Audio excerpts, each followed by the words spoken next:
तो भाई अगर आप पबजी फ्री फायर खेलते टाइम ऑटो बैक या फिर गेम क्रैशिंग प्रॉब्लम फेस कर रहे हो तो भाई आज मैं आपको इसका परमानेंट सॉल्यूशन दिखाने वाला हूँ जो कि 100% वर्किंग होगा। बट उससे पहले आप इस वीडियो को अपने दोस्तों के साथ डेफिनेटली शेयर कर दे ताकि उसका भी प्रॉब्लम फिक्स हो जाए। एंड टेक्नोमाइंड उज्ज्वल चैनल को सब्सक्राइब करके बेल आइकन को भी प्रेस करके रखो भाई, ताकि ऐसी अमेजिंग इंपॉर्टेंट वीडियो आते ही आपके पास सबसे पहले नोटिफिकेशन पहुंच जाए। तो चलिए बिना टाइम वेस्ट किए इस वीडियो को स्टार्ट करते।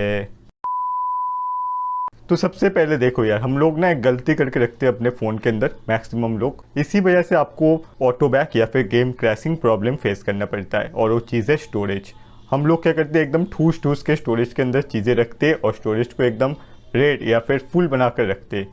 तो आप क्या करना, आपके पास जितना भी स्टोरेज है लाइक 32 GB या फिर 64 GB, उससे आप 10 GB खाली रखा करो, जिससे गेम को अच्छा खासा स्पेस मिल सके रनिंग के टाइम। एंड इसके वजह से भी आपके फ़ोन पर वो ऑटो बैक वाला प्रॉब्लम आपको फेस करना पड़ता होगा। सिर्फ गेम्स के अंदर ही नहीं, आप किसी किसी ऐप के अंदर भी देखना आपको सेम प्रॉब्लम फेस करना पड़ेगा स्टोरेज की वजह से। आप डेफिनेटली स्टोरेज को पहले खाली कर दो, देन आप सेकंड ट्रिक को अप्लाई करो अपने फ़ोन के अंदर। इसके लिए आप फ़ोन के सेटिंग ऑप्शन में जाओ, देन आप नीचे स्क्रॉल करोगे तो आपको ऐप्स ऑप्शन मिलेगा, उस पर आपको जाना है। देन आप मैनेज ऐप्स पे जाएंगे तो भाई आप जो भी वाला गेम खेलते हो, पबजी, फ्री फायर या फिर कोई अदर्स गेम, अदर्स एप्लीकेशन, उस वाले ऐप को आप ओपन कर लो। ओपन करने के बाद आपको नीचे यहाँ पे 3 चीज़ें मिलेगा, जिसमें से एक रहेगा क्लियर डाटा। उस पर आपको टैप करके सिंपली क्लियर ऑल डाटा कर देना है। इससे आपके गेम के अंदर ओबीबी फाइल या फिर डाटा या फिर डेटा जो भी आप कह लो, वो सारा इरेज हो जाएगा। आपको वापस से डाउनलोड करना पड़ेगा उसे, देन आप गेम को प्ले करके देखेंगे तो भाई आपको कोई सा भी ऑटो बैक या फिर गेमिंग क्रैश प्रॉब्लम देखने को नहीं मिलेगा।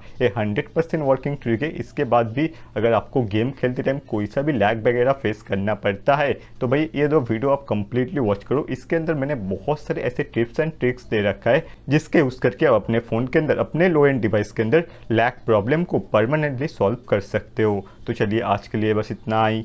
मैं मिलता हूँ आपसे अगले वीडियो में।